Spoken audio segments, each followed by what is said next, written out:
This is the Agile Research Studio SIG, and our project is on virtual studios. So the research is led by me, Samir, and Bomani, and we're mentored by Haochi and Lisha. So our main goals for our research, and I'll be referring to the end of a quarter write-up for the most of this video, is trying to help learners develop alternative plans and evaluate them. And this is what we kind of shifted towards to help students regulate better because we feel that they really are struggling in this skill. So we want them to develop plans that are actually more realistic and deliver research value. And we want them to do this using slices. So we want them to do this basically to improve the quality of their research and focus their research efforts on more important areas through planning and just generally building regulation skills in students to lead to a growth mindset. So I'm going to go over the related work.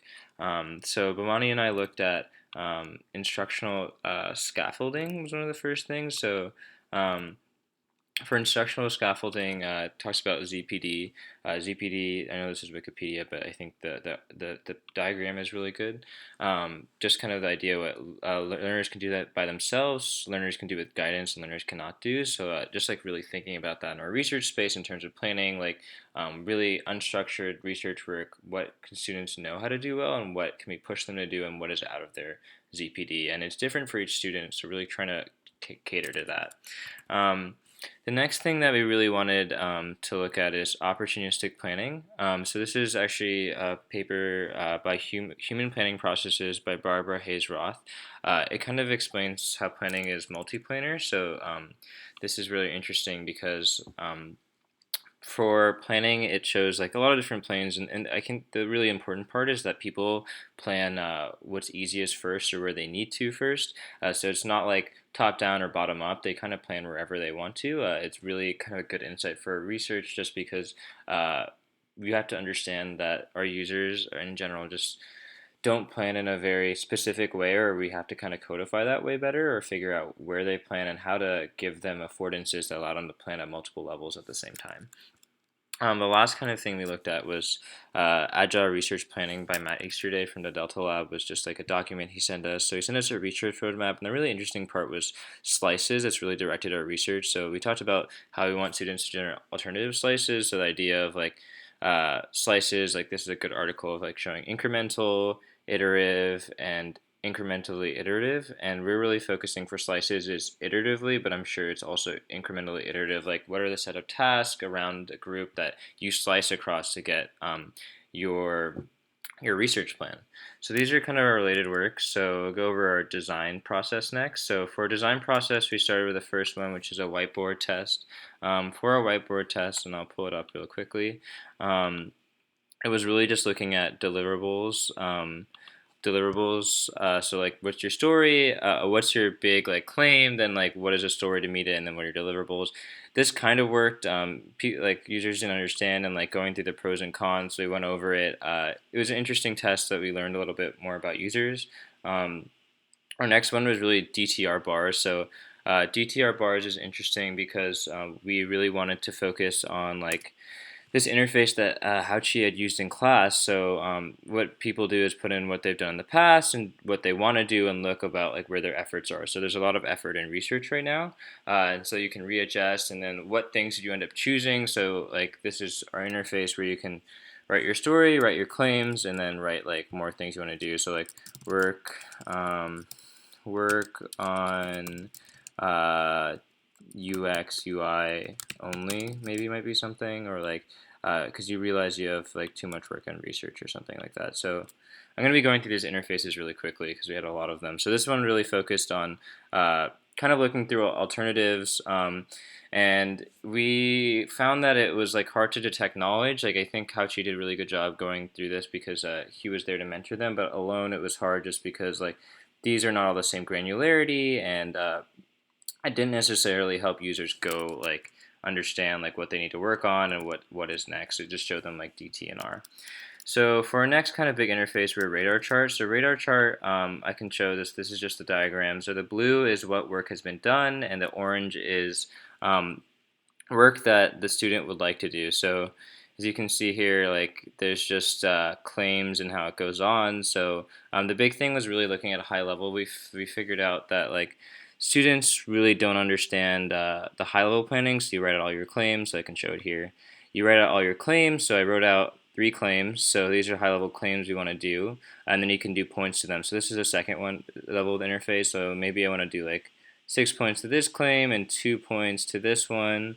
And I can like increase that because it's a 2 week sprint. So I hit 15 points.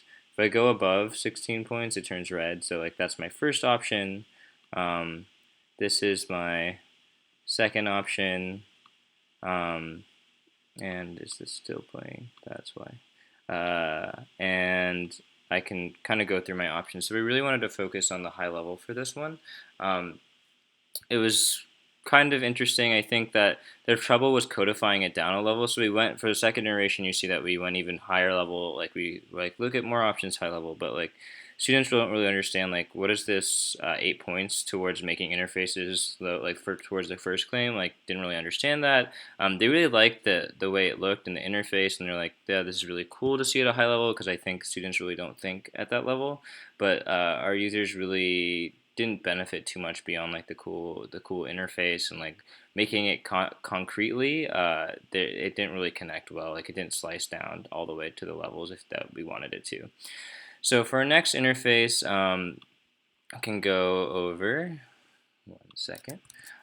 Is the fidelities interface. So there's this idea of like um, where like students don't necessarily do stuff that is easy as well as delivers a lot of value. So like this is kind of a graph that kind of guided us. So like something that's easy and essential or lots of value delivering is high priority. Well, maybe a student may do something that's really hard but essential, so medium priority. So kind of getting students to think through their alternatives and evaluating them. So we made a graph like this. We called it the JARS interface. So our story right here, I'm going to demo real quick, is like building interfaces with low cognitive overhead. So I said maybe use a Google Sheet for users to write in. So a Google Sheet is really low difficulty, probably delivers decent amount of research value just to see how they interact with an interface. Paper, not so much. I think like research value might be really low for this. Observe using users planning and then design based off user feedback. Like maybe it really like probably pretty difficult, a lot of work, may not even be that essential. Use a planning software, like not really that difficult. Essential, probably not so much. So I'd probably pick number one, which you end up picking. So it kind of went over a story, the deliverables list, and the reason that we did this was because we wanted them to evaluate. So this evaluation chart on the right worked really well, but this deliverables list on the left did not work so well because it was hard for users to think in terms of deliverables. They think of tasks, they don't think of end states. So it's hard to think like what are the tasks that make up this deliverable and what are like the different slices of those tasks rather than like we're only seeing the end state. So for the next one, we still pushed this interface a little bit more because we felt like the evaluation worked really well. So this is another one. So we write out the stories, and we decided to do high, medium, low because that was a little bit easier to think about. So I'm just gonna kind of rank the first one. So like write out design arguments and needs and claims. So like a whiteboard would be something like pretty realistic. Google document would be here, and maybe high level would be like getting it reviewed. So I'm gonna just move over these twos. But what we really saw is like people could do this, and then maybe if I just like throw these around a little bit like this, that like maybe it looked something like this in the end. I could go over the story, but basically the big kind of thing here was that we saw this. People were still able to evaluate, and it worked well, but people didn't really write stories well still. And low, medium, high like was in the same lane, so like you didn't do diverse stories, like diverse, you'd end up with 3 different versions. They may not necessarily complete this top story written as number one. And the interesting part is in the end of quarter write-up, you can see it is that this purple line would end up happening, which is like low, medium, high, which is maybe the way users thought about it, but really what we wanted is this green area. So the green area is really realistic, really value delivering, so things that are low effort and easy to do and deliver a lot of value. But in the end, we ended up with this line. So something to think about a little bit more, but we want users to kind of think in this space so that they do stuff that is really high value living but really realistic, so they don't spend too much effort on it. Last one we called playground. We can the basic concept is this is like you write in your task. So I wrote all of mine out already. So the story was to again low cognitive overhead, and then generate alternative plans. So one of them could be like do 10 sketches of interfaces, paper prototype these interfaces, tests with 4 users, and then synthesize tests. Or maybe we could write out all the claims. From the claims, we write out the 10 sketches. Then we build 2 interfaces. Then we test only with, we don't test with 4 users, we test with 2 users. We synthesize test. Um, we could do this again, but we just don't do the writing out claims. So basically, this is my task bank, and this is my alternative. So the interesting part about this is that they're kind of like set ones. So do 10 sketches is something that's set. Synthesized test results was set.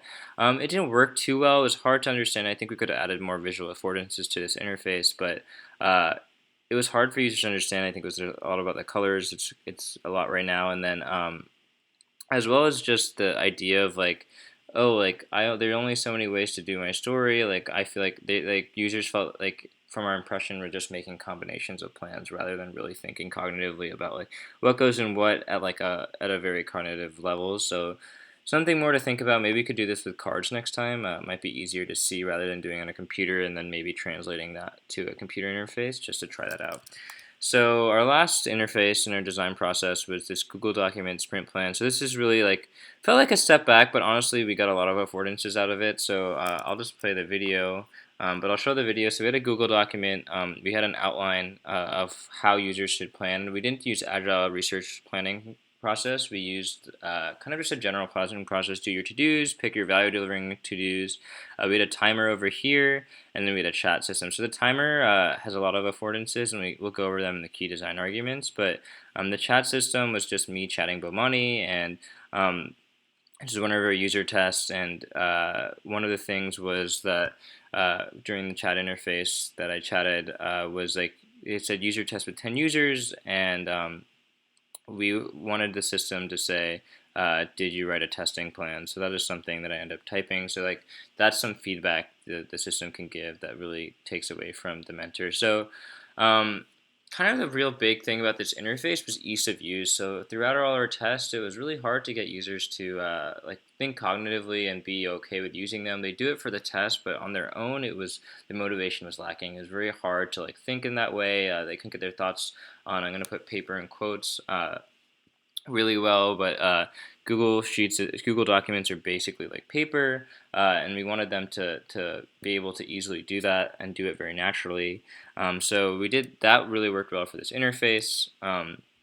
And I'll talk about more about the design arguments in general, and I'll talk about the interface through these design arguments because that's really the direction I think worked really well. We saw a lot of cognitive thought in this interface, and users really did well. And it's really about like upping the fidelity of something like this, or maybe even pivoting a little bit away from it. But in terms of thought process, it works so really well and is quite successful with our users.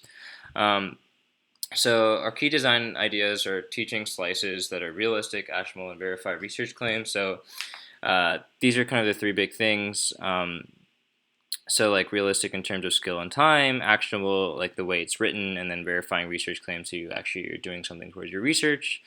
Simplicity and freedom entry. So I talked about this in our Google document interface, just reducing the cognitive overhead so they like motivate them to actually plan because our users don't enjoy planning. It's really hard. And then timing is really important because users have this difficulty if they plan too much. Either they overplan and they don't actually end up doing the plan, or they overplan and they don't get anything done. So we want to time them. So our test took 18 minutes, which is really long actually in terms of user time, like straight. But they probably end up planning a lot in general, like opportunistically all over their sprint.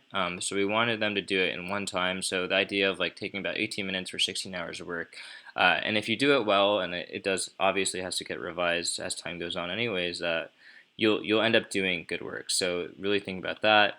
This chat system says feedback, so like kind of reducing the strain on mentors by giving feedback systematically through like keyword matching, or like depending on which part of the planning process you're on, or just getting planning remotely. So like the system can really be scaled so that mentors are like can see what students are thinking. So they and that goes into the second point, the next kind of key design idea. But mentors can really see like what students the system can show them that, as well as the system can provide feedback, so mentors don't have to do all the cognitive work all at once, and students' plans are usually better. So this is something really interesting that we need to explore more. Exposing students' planning and associated cognition through the interface. So like really showing mentors and peers what a student is thinking, and beyond just like the end state. The end state is interesting, but like all the process on the way, so that a mentor can see, oh, a student thought this along the way of planning. So let me see what I can do to help that, or leave that, or wow, like that's a really big change. Like maybe I should say like continue to do that, or like this is really interesting. And then finally, like, the idea that plans can be like recycled and reused. Just that if user buys in, then like the planning they've done before, like it takes a lot of effort, but it can be reused in another sprint, or like you can look back and backlog it, and like whatever progress you made can be like seen easily. And so that's something that we haven't looked at, but is another design idea that we have. So finally, I'm going to go over the next steps. So next steps, extending the Google document planning process. So is really effective in like getting general plans, because that's what we wanted, but we want to do in the agile research setting, and like really linking to claims. So like we didn't link to claims, like students could just kind of write what they want because it was to dos, but making them link to claims, so they are directing their work from the beginning, and not just like what they think they should be doing, which is usually right, but also like concretely linking them, so they really think like, is this the right thing to do? Um, and maybe just a better way of keeping track of alternatives students are thinking of, for like mentors to see. Um, Thinking about working in team context, so like for interfaces, really thinking about uh, working with a team or in a SIG meeting, and like uh, planning during like individual hours and how those all could work together, because that's actually really important. I think for teams, usually at the meet, if it'd be cool to do it remotely, or even like in SIG meetings, like be able to easily see what your plan is and what your thought process is, and like have people go through that. And then student motivation is our big one, I think. This has really been hard throughout the quarter to get students to use our interfaces. I think they use them, and it's nice to get people in our lab are really wonderful in that sense. But to use them on their own and like it, is not something that is happening. And our biggest thing is having them use an interface that they're motivated to use, and thinking about their motivation. So like if it's easy to use, so like uh, that's good, I think, just like UI UX wise. And then beyond that is if it provides them value, and I think planning does provide value, and we want to make sure that it's very apparent to the student as they go on that they are getting value out of it, as well as like thinking about their ZPD, and like what we wanted them to do for some of our interfaces was beyond their ability at that point, or their understanding, and it was a little confusing. So that's kind of our next steps for the project, um, and that is most of everything. So thank you so much for listening to this end of quarter write up. End of quarter video, and thanks so much, and looking forward to next quarter.